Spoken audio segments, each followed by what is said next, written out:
Salut, c'est Max et sur cette chaîne, je t'aide à mieux comprendre les marchés financiers.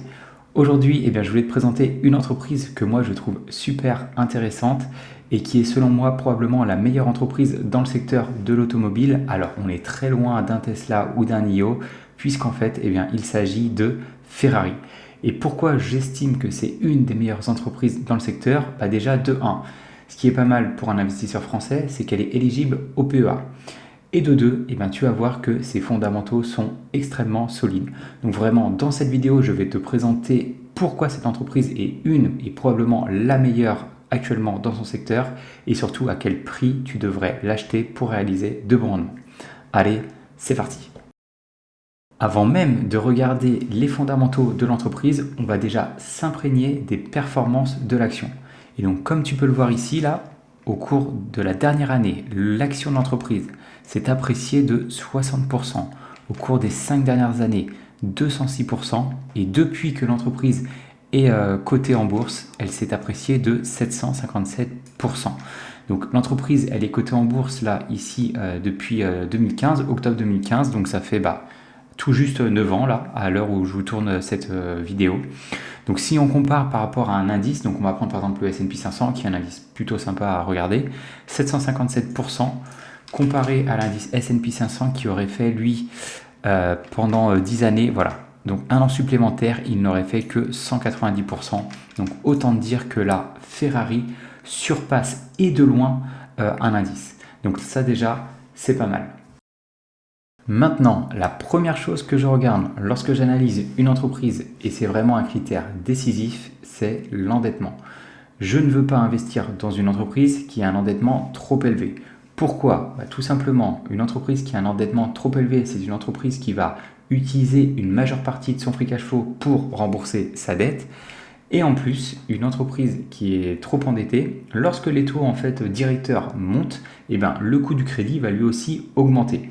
Et ce qui peut se passer, c'est qu'à un moment, les frais liés au crédit vont être supérieurs au free cash flow généré par l'entreprise.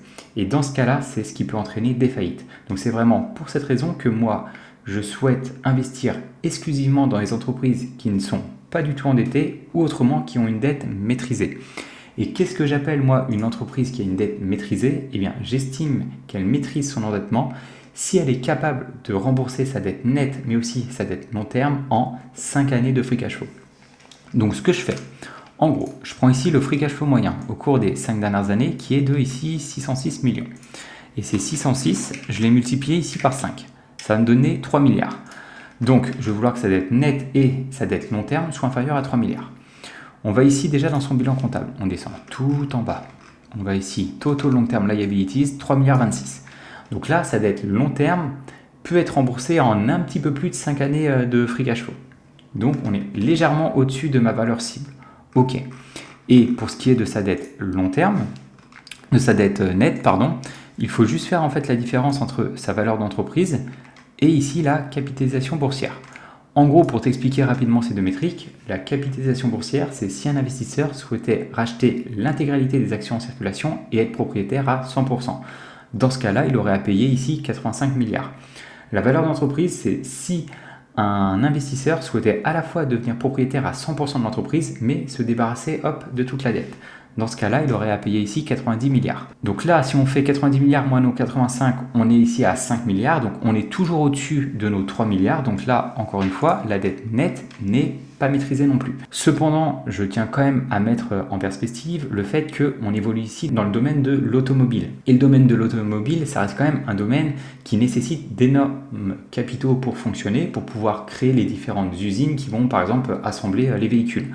Si on compare par exemple un Ferrari à d'autres entreprises comme par exemple, on va regarder un Ford, un Ford, sa dette long terme, c'est, regardez, 15 années. Si on prend une autre entreprise, un General Motors par exemple, sa dette long terme, là le free cash flow était négatif. Si on prend un Toyota, donc on peut même pas le calculer. Si on prend un Toyota, le free cash flow est encore une fois négatif. Donc vous voyez que c'est un secteur qui est compliqué à investir dessus. Mais comme on peut le voir pour l'instant, niveau endettement, ça a l'air de tenir le coup pour Ferrari. Il y a probablement juste un Tesla qui doit être plus ou moins pas trop mal. Voilà. Même un Tesla, sa dette long terme peut être remboursée ici en 5 années. Donc plus ou moins comme peut faire un Ferrari.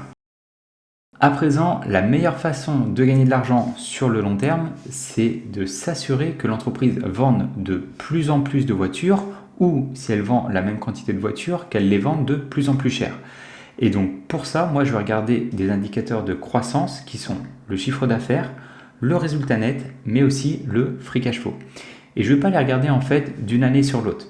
Moi je veux une vision beaucoup plus globale et donc c'est pour cette raison que je vais regarder au minimum sur 5 années. Donc, pour Ferrari, déjà le chiffre d'affaires est passé de 3 740 milliards en 2020 à 7 110 millions en 2024. Donc là, une belle augmentation. Ça fait quasiment 1 x 2. Ok, c'est pas mal. Le chiffre d'affaires a augmenté par 2, mais ce qu'on va vouloir, c'est que le résultat net est lui aussi augmenté par 2. Sinon, s'il stagne, eh ben, ça veut dire qu'il y a ici des charges qui se sont rajoutées là, tout ce qu'il y a ici. Et dans ce cas-là, ça ne vaut pas forcément le coup de faire croître ton chiffre d'affaires. Donc pour le coup, le résultat net, il est passé ici de 570 millions à 1,55 milliard. Donc là, lui, il a quasiment été multiplié par 3. Donc ça, c'est bien. À la fois, l'entreprise vend de plus en plus de voitures, mais en plus, elle les vend avec des marges plus importantes. Donc ça, c'est vraiment ce qu'on aime voir. Mais comme tu sais, le résultat net, il peut être facilement manipulable par les experts comptables. Donc c'est pour ça que je regarde aussi, moi, son free cash flow. Et le free cash flow, il est passé ici de 142 millions. Et cette année, il était quasiment de 1 milliard. Donc là, c'est parfait. Le free cash flow a même augmenté plus rapidement que le résultat net. Donc ça, c'est un excellent point pour cette entreprise. On a vérifié l'endettement de l'entreprise, sa croissance, et bien maintenant, il nous reste à vérifier sa rentabilité. Ça ne sert à rien d'investir sur les entreprises qui sont peu rentables. Et donc, pour ce qui est de la rentabilité, je vais regarder à la fois ses marges brutes, ses marges nettes, mais aussi différents indicateurs. Donc, pour ce qui est des marges brutes, l'entreprise a ici des marges brutes de quasiment 50%. Pour un constructeur automobile, c'est énorme. Et regardez bien ici ces marges nettes. Elles sont aux alentours des 20%. Donc là, on est bien supérieur à ce que pourraient faire la plupart des constructeurs automobiles. Il y a beaucoup de constructeurs automobiles, ils sont plus ou moins, allez, on va dire aux alentours des 3, 4, 5% de marge nette.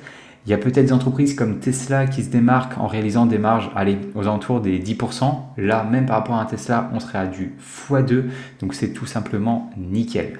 Et regarde bien ici, au niveau de ces différents indicateurs de rentabilité, un ROA de quasiment 17%, un retour sur les capitaux propres de 44%, et ici un ROIC qui oscille entre 16 et 20%.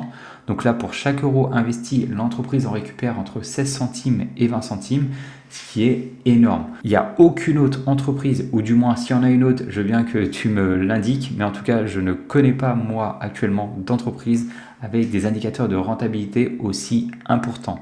Donc là, clairement, cette entreprise coche toutes les métriques au niveau de la rentabilité. Moi, j'aime bien investir dans les entreprises qui ont des marges nettes d'au minimum 10%. Donc là, on est à 1 x 2.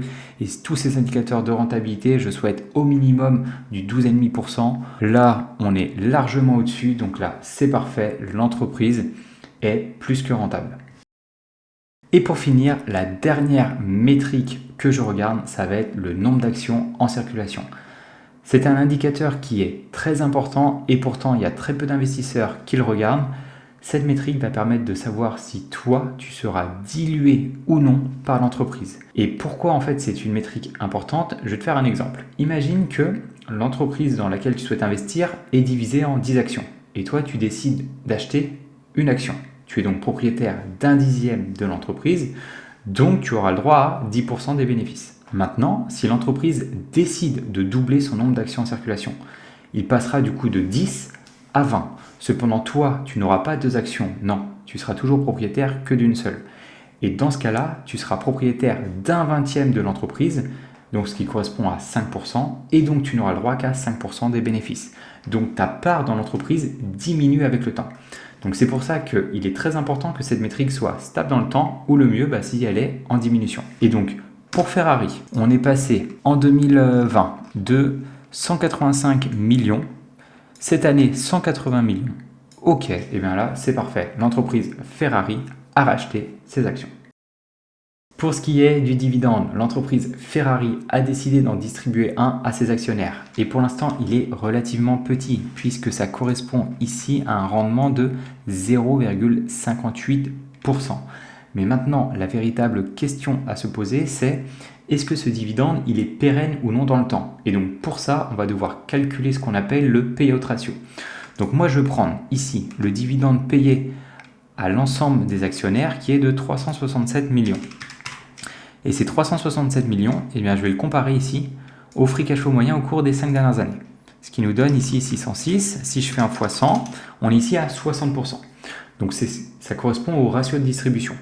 Moi personnellement, j'aime bien investir dans les entreprises qui ont un ratio de distribution d'au maximum 50%. Donc là, on est légèrement au-dessus, mais c'est relativement OK. Surtout si on compare par rapport au free cash flow de cette année, qui est quand même bien plus important. Si on fait nos 367 divisé par les 966 fois 100, ça correspondrait ici à 38% de payout ratio. Donc là, autant dire que le dividende de Ferrari, il est pérenne dans le temps et il pourra être largement augmenté chaque année. Maintenant, on va jeter un rapide coup d'œil à la valorisation de l'entreprise afin de savoir plus ou moins si elle semblerait actuellement surévaluée ou sous-évaluée. Donc, quand on voit ici un PER cette année de 54 et de 80 au cours des 5 dernières années, d'un point de vue des bénéfices, ça semble relativement élevé. Idem au niveau du free cash flow, qui est ici de 87 cette année et 140 au cours des 5 dernières années. Donc là, au premier abord, j'aurais tendance à dire que l'entreprise Ferrari, son action est actuellement surévaluée.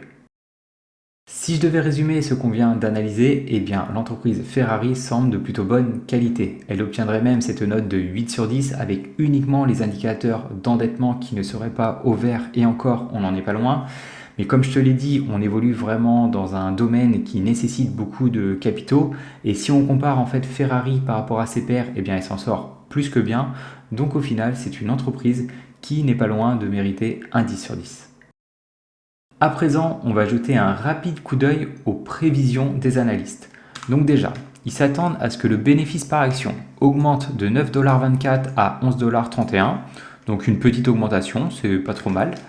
Et au niveau du chiffre d'affaires, il passerait de 7,53 milliards à 9,86 milliards, donc ce qui correspondrait ici à des croissances annualisées autour des, on va dire 7%.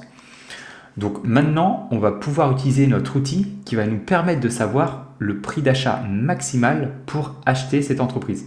Mais juste avant, si tu n'es pas abonné à ma chaîne, je t'invite à le faire. Tu seras notifié des prochaines vidéos que je sortirai et en plus, ça permet de me soutenir. À présent, on va pouvoir réaliser nos propres estimations pour savoir à quel prix acheter cette entreprise. Et on va faire ces estimations sur 10 années parce que j'estime que c'est le meilleur compromis lorsque vous êtes un investisseur long terme. Et donc, moi, j'aime bien réaliser 3 types d'estimations. Des estimations, on va dire, pessimistes, réalistes et ici, optimistes. Donc déjà, au niveau de la croissance du chiffre d'affaires, donc on avait vu environ 7%, 5,79. Au niveau de ces marges nettes, là, c'est des marges nettes qui sont en augmentation au fil des années, ça c'est cool. Donc on va partir sur du 18, 19,5 et 21. Au niveau des marges sur le free cash flow, donc là elles sont un peu plus basses que les marges nettes. Donc on va partir ici sur du 10, 11,5, 13. Au niveau du PR et du PCF, donc ça, il faut partir du principe qu'un indice va avoir un PER PCF moyen compris entre 15 et 16. Et donc nous, on va pouvoir ajuster en fait cette métrique en fonction de 2 indicateurs. Le premier, c'est est-ce qu'il y a une forte croissance du chiffre d'affaires? Là, des croissances entre 5 et 9%, c'est pas exceptionnel. Ensuite, est-ce qu'il y a un fort retour sur les capitaux investis? Là, pour le coup, oui. Un ROIC là, supérieur à 16 au cours des 5 dernières années et de quasiment 21 cette année, là oui, c'est important. Donc l'entreprise mérite son premium. Moi, je lui mets minimum du 20, 22, 24, 20, 22, 24. Et maintenant, au niveau du rendement, pour l'instant, on va mettre juste du 9%, ce qui pourrait correspondre en fait à sa valeur intrinsèque. Si on analyse, voilà. Actuellement, en fait, si tu achetais l'entreprise à 471$, et dans ce cas-là, peu importe les estimations, tu réaliserais ici des rendements négatifs. Donc clairement, je ne te le conseille pas. Et si vraiment tu ne souhaitais réaliser que 9% de rendement, dans ce cas-là, il faudra attendre que l'entreprise chute soit à $83, $120 ou $169. Mais ça, c'est sans se mettre de marge de sécurité. Et ça, si tu fais du stock picking, il est très important que tu te fixes une marge de sécurité. Et moi, pour ma part, ma marge de sécurité, c'est du 12, 13,5 et 15. Et là, si j'analyse, bah voilà, ça serait les différents prix d'achat ici, auxquels il faudrait que j'attende que l'entreprise descende avant de rentrer en position. Si je devais te donner mon avis, eh bien, l'automobile dans sa globalité n'est pas un secteur dans lequel je souhaite investir. Pour plusieurs raisons. Le premier, les entreprises sont relativement endettées parce que l'activité nécessite beaucoup d'investissement en capital et en plus, généralement, elles sont très peu rentables avec des marges très très faible. Cependant, on va pas se cacher, Ferrari c'est un peu quand même l'exception qui confirme la règle. Donc si je devais investir dans une seule entreprise dans ce domaine, ça serait bien Ferrari. Et potentiellement je pourrais moi-même l'ajouter à mon PEA. Cependant, actuellement, sa valorisation est trop excessive. 471 $, c'est trop cher. Moi, j'estime qu'actuellement, l'entreprise vaut aller aux alentours des 90 $. Donc, pour l'instant, je vais juste attendre patiemment. Donc voilà, c'était Maxime. J'espère que tu as apprécié cette vidéo. Si tu ne l'as pas encore vue, j'ai analysé une entreprise pharmaceutique qui est de 1 éligible au PEA et qui est d'une qualité exceptionnelle. Probablement une des meilleures entreprises à ajouter à ton PEA. Donc, la vidéo se situe juste ici. Dans tous les cas, nous on se retrouve dans une prochaine vidéo. Ciao!